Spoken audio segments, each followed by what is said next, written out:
For today's reading, we will be reading Somewhere Under the Rainbow, Operation Lockdown in America by George Webb, a banned book. Let's see how long YouTube will keep me on.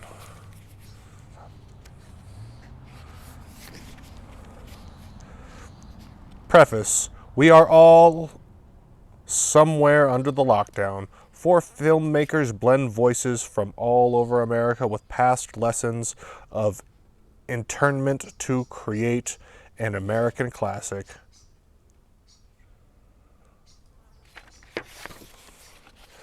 We are all somewhere under the lockdown. In The Wizard of Oz, the most watched movie in history, Dorothy sings Somewhere Under the Rainbow to quell her anxieties of being shut in and having the most valuable possessions taken away, her beloved dog Toto. All Americans, along with people all over the world, can relate to being locked down while everything treasure slips away from their grasp. Now, four standoff filmmakers tell the story of loss for every American now with coronavirus, with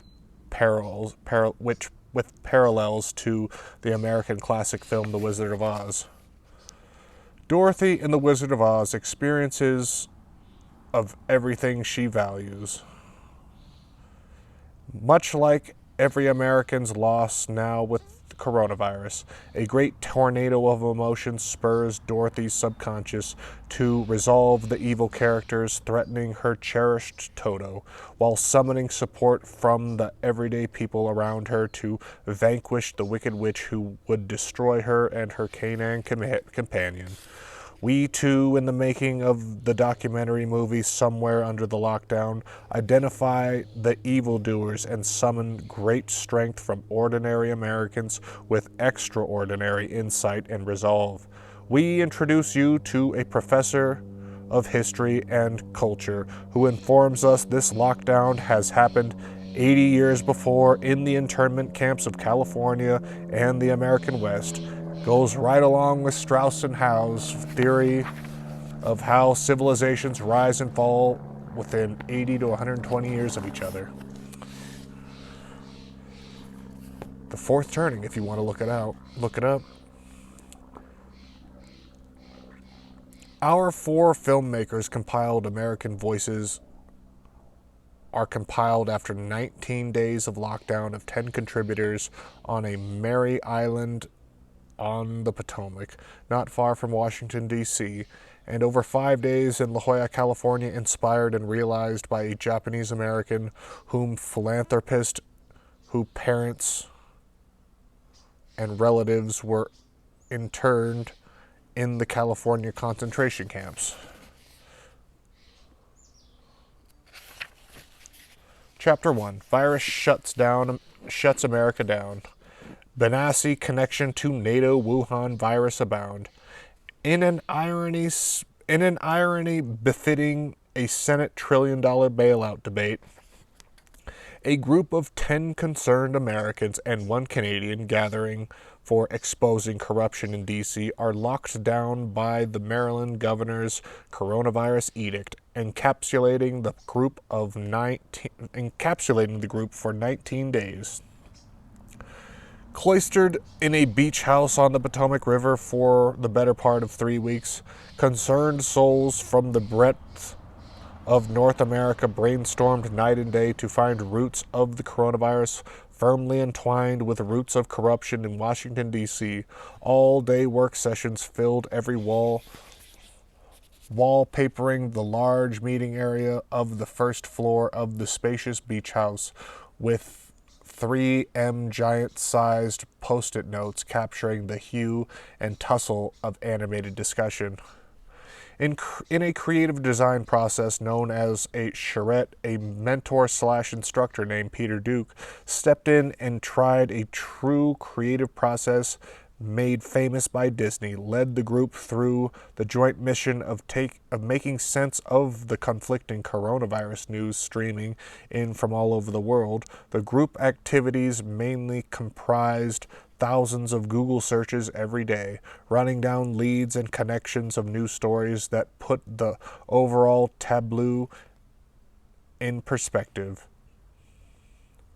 In a simulation process called Newsroom, participants were encouraged to try to add value in the room to every major new release about the origins of coronavirus.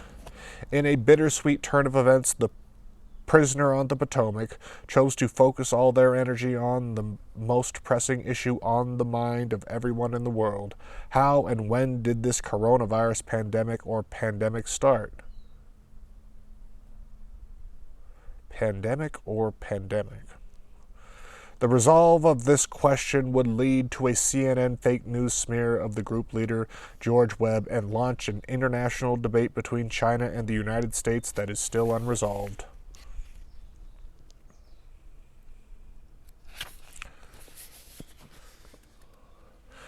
From 2006 through December 2016, a total movement of funds into the laundering of Privatbank Cyprus was $470 billion, which amounts to approximately double the GDP of Cyprus during the same period.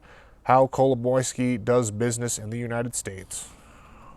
Chapter 2. All evidence points to NATO military games in Wuhan, October 2019. One day before the anti-corruption charrette began, Governor Larry Hogan of Maryland shut down all restaurants in the state of Maryland. That coronavirus edict meant the anti-corruption's contributors would be eating all their meals together, enhancing our time together with vegetable chopping, talk where we could out about each other's families and life arcs.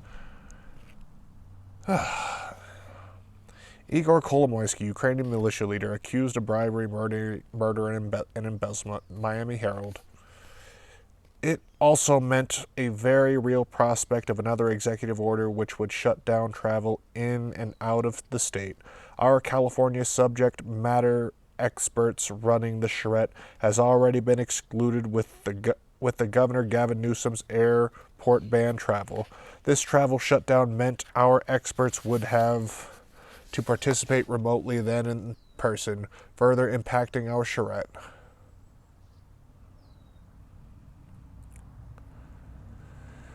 The planned agenda of Joe Biden's connection to Ukraine and his son's intimate connection with a Ukrainian warlord named Igor Kolomoisky faded from the agenda in favor of research on the coronavirus origins. Research naturally tilted toward whether coronavirus, really SARS-2, was a natural occurrence or man-made. The second question was critical. If the virus was man-made, who made it, and was it released to destroy the booming Trump economy? U.S. diplomats involved in trafficking human blood and pathogens for secret military program. Project G2101 Pentagon Biolab discovered MERS and SARS-like coronavirus in bats. 25 DTRA Defense Threat Reduction Agency, Operation Orange, or the Army of Northern Virginia. Bioweapons Labs, NATO couriers. The Bulgarian journalist Dilana outlined how U.S. and NATO couriers moved bioweapon pathogens to places like Fort Detrick and the Wuhan Virology Lab. George Webb, the author of this book and a Washington, D.C. investigative reporter, had a whole week of discussion planned on how the Ukrainian warlord Kolomoisky had used bioweapons all over the world through the use of his Dnepr Brigade and Azov armies, his private armies for hire. But the group's focus was on China, as was the world's. Federal agents raid offices of company tied to Ukrainian oligarch, a CBSN article, or I think it was a show. Ukrainian warlord Igor Kolomoisky has been raided by the FBI in Cleveland and Dallas and is under Senate indictment for dealing with Hunter Biden and Burisma. The Potomac Investigative Group delved in hammer and tongs on researching all the articles coming out of China, and our group was lucky to have a White House news producer for a major foreign news agency in our charrette. Our Asian news producer I will just call Adam, since he was pointing us to what seemed to be the epicenter news reports from the Chinese Foreign Ministry. The blockbuster reported for one Chinese foreign spokesman named Li Jian accused the U.S. military NATO Games team of bringing the virus to Wuhan in October of 2019. Chinese newspaper amplifies conspiracy theory that first coronavirus COVID-19 patient was a U.S. cyclist. Forbes magazine. Forbes never mentioned U.S. cyclist was a Dutch NATO courier to the Supreme Allied Commander of NATO with a background in tag and trace statistics for virus outbreaks. This story from the Chinese Foreign Ministry accusing the U.S. team in the NATO military games in China was being suppressed in the Western media completely, but the accusation the U.S. military team brought the virus to Wuhan was the only specific accusation made by a major country about the virus's origins. Interestingly, a Harvard study would place the epicenter even earlier into August of 2019 in Wuhan during the Goodwill Games near Wuhan. China is now blaming a lone U.S. cyclist for coronavirus. China is pushing an unfounded conspiracy theory that the virus was created by the United States military and brought to China by an army athlete. U.S. Foreign Ministry spokesman Li Jian refined his earlier statements, saying the U.S. military team brought the coronavirus to the NATO Wuhan military games by agreeing with journalist George Webb. I guess here's the article. The Potomac Group had no choice but to start with the only specific assertions by a major government, and the Chinese inland countryside was the place where all nations agreed the COVID-19 outbreak started. The only official count by the Chinese Foreign Ministry said the U.S. military team was responsible in October of 2019. Army officers support to reservists under attack from coronavirus conspiracy theorists. U.S. Army failed to mention Dutch NATO courier status and background of the Benassis with tag and trace software for virus outbreaks. George Webb's process of verification was to look at the modus operandi of the parties involved in the NATO games in Wuhan. Had NATO or the U.S. ever developed bioweapons before? Libya, Syria, Sudan, Yemen, Somalia, Congo, Zambia, Rwanda, and Ethiopia immediately came to mind. But if Ebola was considered, and Cameroon might also be considered. Bioweapons manifested themselves as disease outbreaks, so it is very difficult to say which outbreaks are natural and which outbreaks are man-made. Ukraine's secret weapon, feisty oligarch Igor Kolomoisky. NATO's use of Igor Kolomoisky's bioweapon stores has never been fully investigated in Libya and Syria.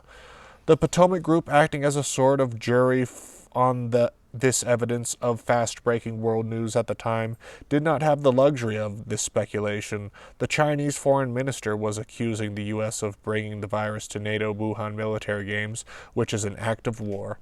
If a prosecutor accuses a murder suspect of murder, the jury looks for the evidence of the murderer.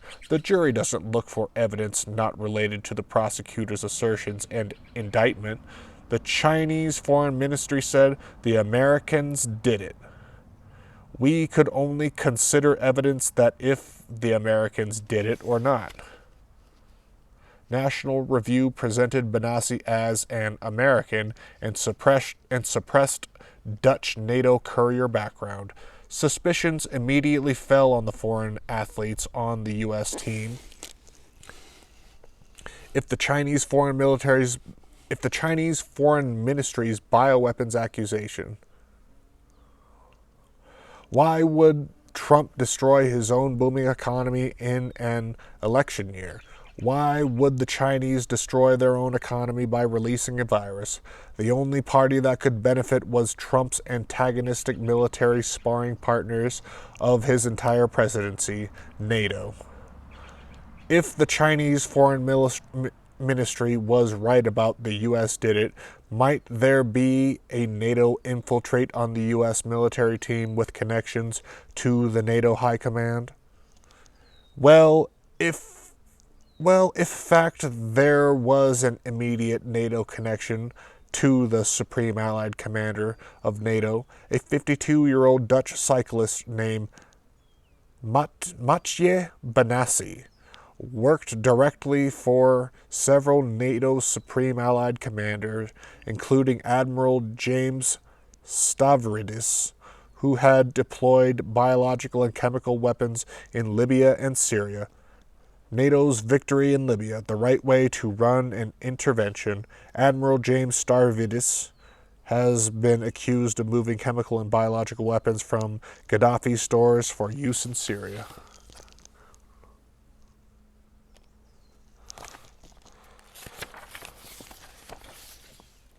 With Operation Zero Footprint and Timber Sycamore.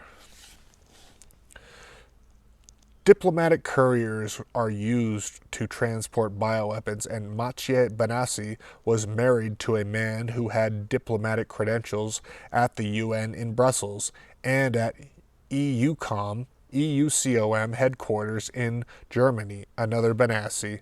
As the Potomac Group dove into the Benassi research, they found the Benassis appeared as diplomatic couriers as far back as Richard Nixon, and the Benassi named seemed to be sprinkled through European NATO countries in the arms production and storage business, including chemical and biological weapons. Nixon widens ban on germ warfare to include toxins. Old New York Times article. If Nixon did one good thing, that would have been it, but they worked against him.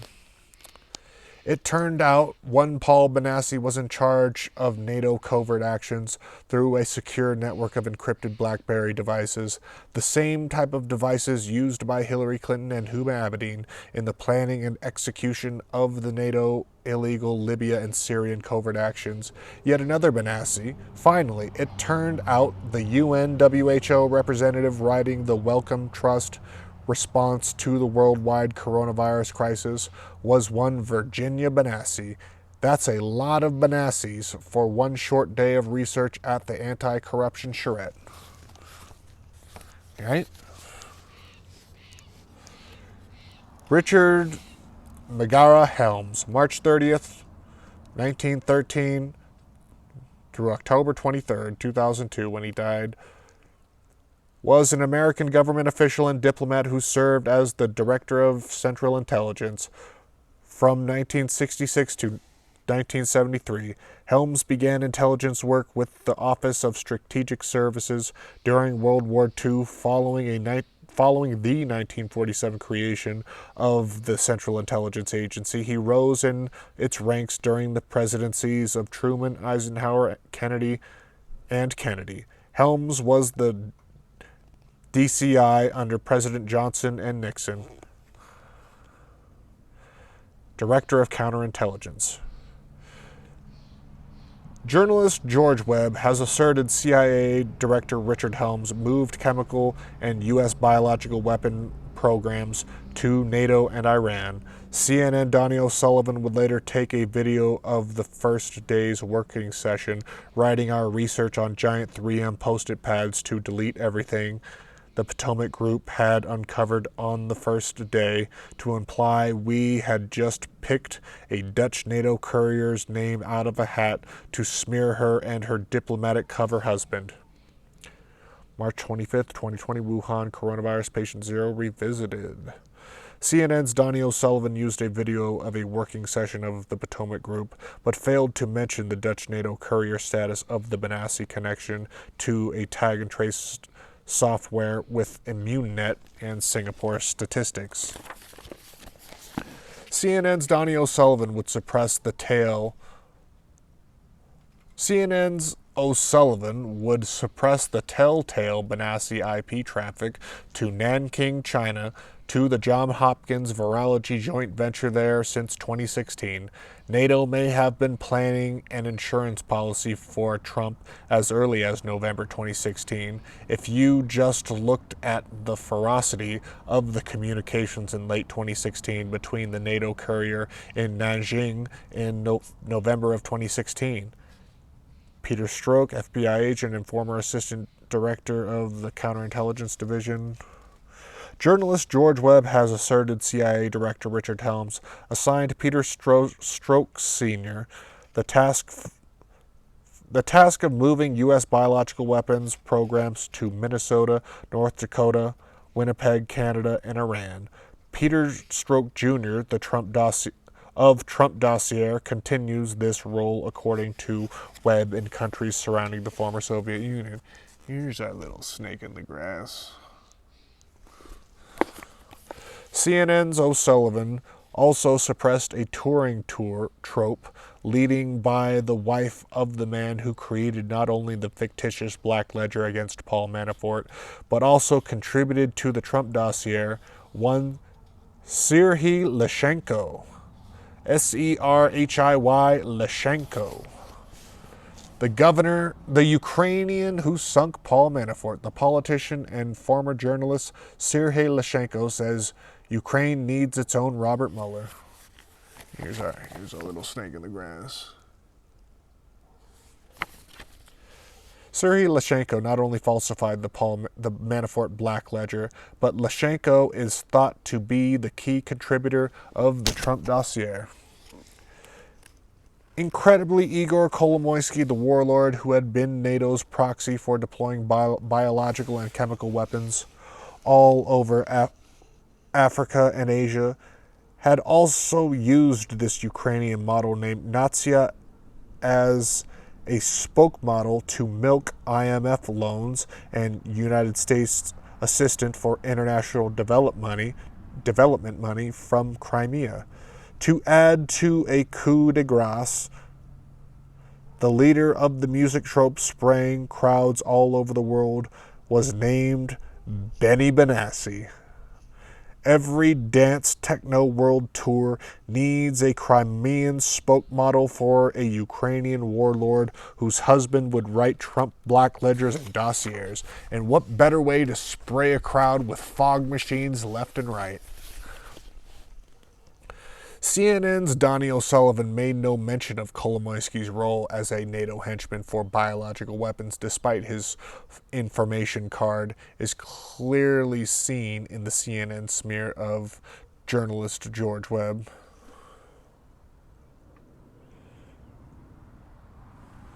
CNN buried all connections to Kolomoisky and his nefarious NATO biological weapons spraying, and he buried all connections to Kolomoisky's connection to the author of the Trump Black Ledger and dossier with Leshchenko. For O'Sullivan, this George Webb investigative journalist was just another one of Trump's Russian agents impugning the good name of a Ukrainian warlord who has bilked the U.S. International Monetary Fund out of tens of billions.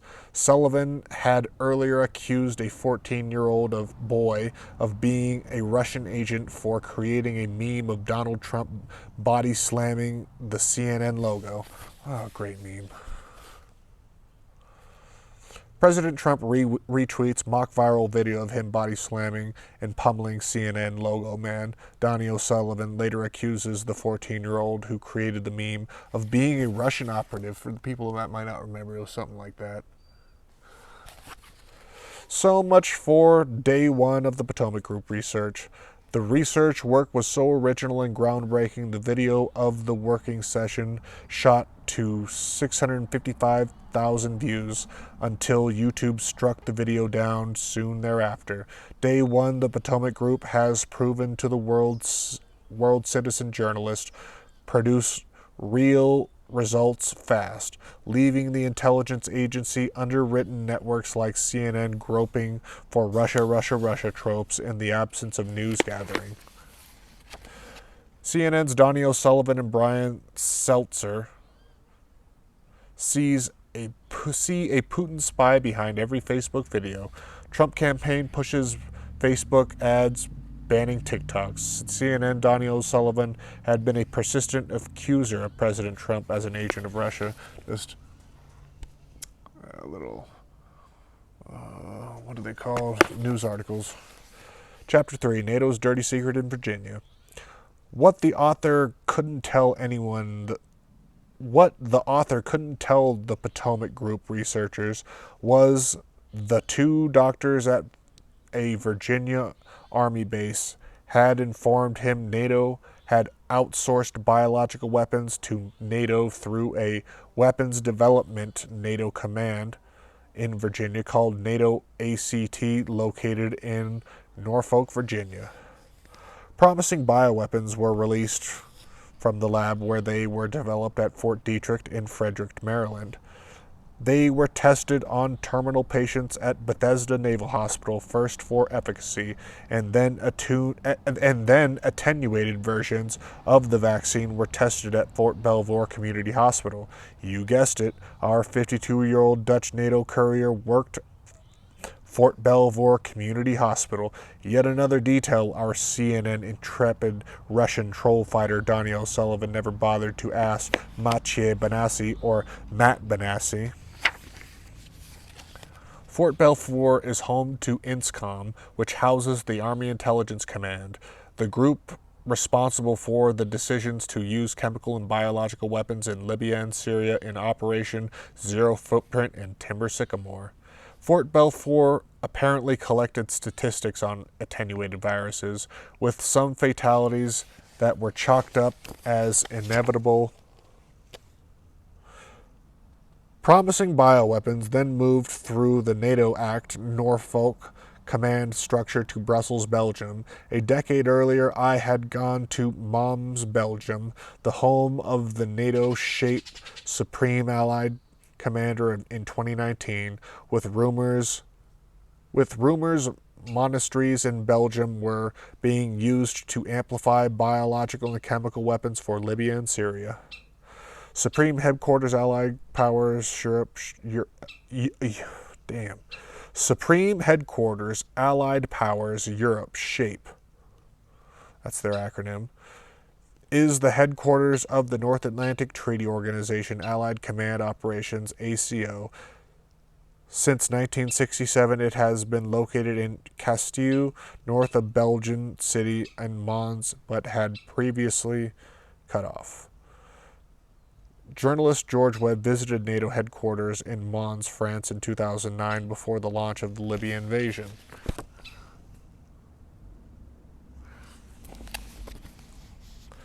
President Obama has flown on a newly purchased jet helicopter from the Belgian coast to a monastery on the Dutch-speaking side of Belgium. I was in contact with the heads of Interpol, the FBI of Europe, who suspected there was a large diversion of police to the north part of Belgium to cover the movement of biological and chemical weapons for some large offensive. Westverland Trappist Monk Brewery was visited by Obama in 2009, delivered by new high-speed helicopter and boat purchased by NATO terrorism budget. I would later, I guess here's the picture, not much to see. I would later find out that offensive was called Libya and Syria. Both Maciej Benassi and her husband were sanctioned in Brussels, in EUCOM in Germany, where the airlift occurred during these critical years, but I didn't have the service records to nail down the connection. The Defense Logistics Agency.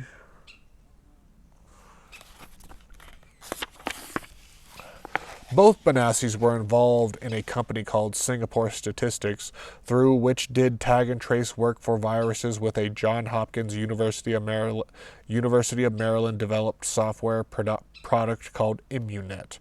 Immunet tag and trace software for coronavirus, first developed by IARPA, at University of Maryland. I don't know what the IA stands for, but it's like DARPA. The National University of Singapore was where the Wuhan bat virus was actually moved to humans by Dr. Zhao, and Singapore Statistics did a tag and trace work for the National University of Singapore. So far, that a lot of hits, as we say in the news business, for day 2 of the Potomac Group's work.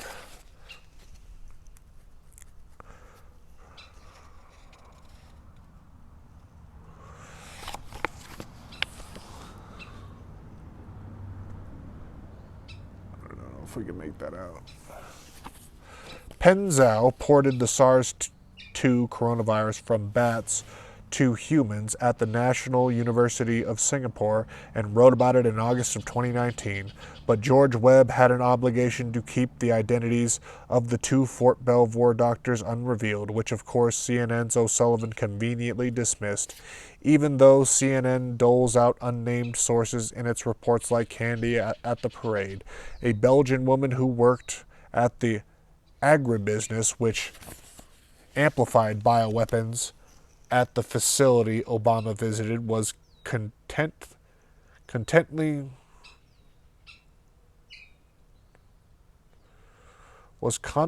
run down. What? CONTINENTOY. I think that's continentally. He's pushing these books out too fast, man. Obama visit was continentally run down near Chelsea Piers in New York by a decade-long FBI informant named Saipov. So the witnesses to the Belgian bioweapons fermentation program seemed to be in short supply.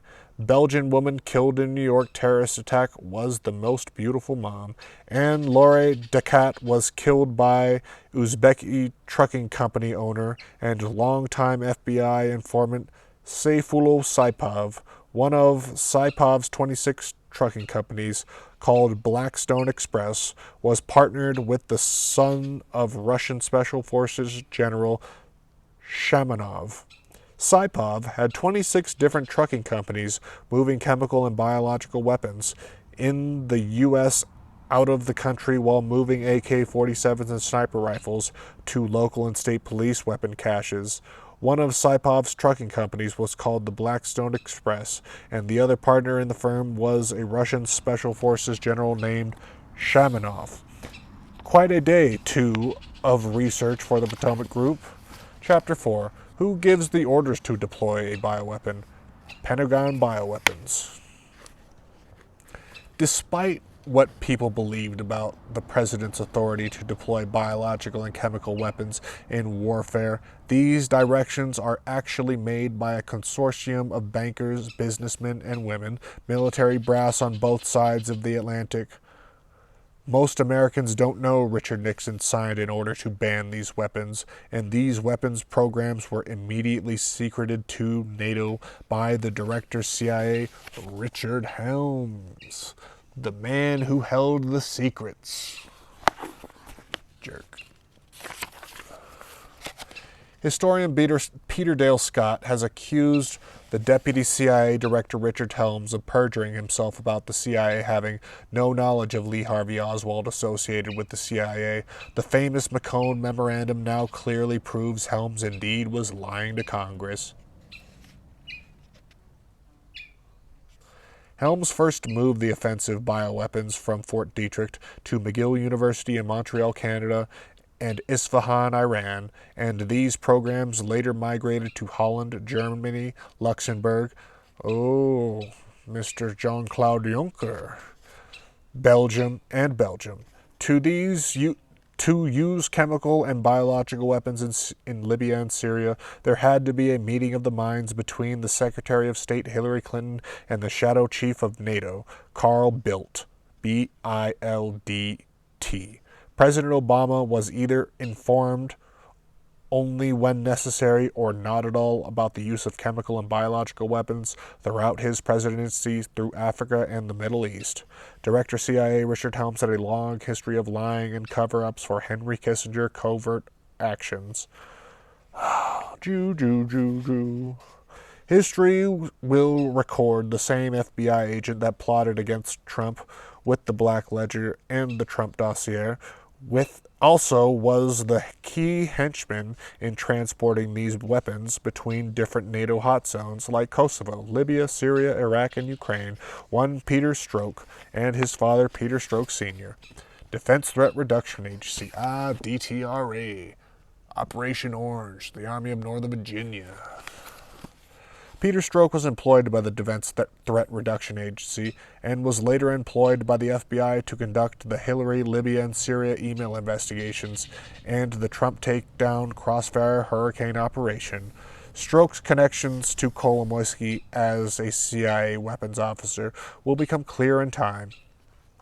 The Defense Threat Reduction Agency, based at Fort Belfour, moved these weapons, and Strzok worked at DTRA, not FBI. But still takes the FBI's paychecks, and CIA. The fact Strzok was presented as an FBI agent itself is almost an admission of wrongdoing. Strzok Sr. had been CIA every day of his professional life. Future chapters will delineate this relationship between Strzok and Kolomoisky with the deployment of chemical and biological weapons in Africa and the Middle East. Stay tuned for additional chapters on Amazon Kindle. And I have that book too. This was just a banned book. CIA Director Helms moved part of the U.S. biological and chemical weapons program to Isfahan, Iran. Key operative in Iran was Peter Strzok Sr. I have that book. We'll read it some other time.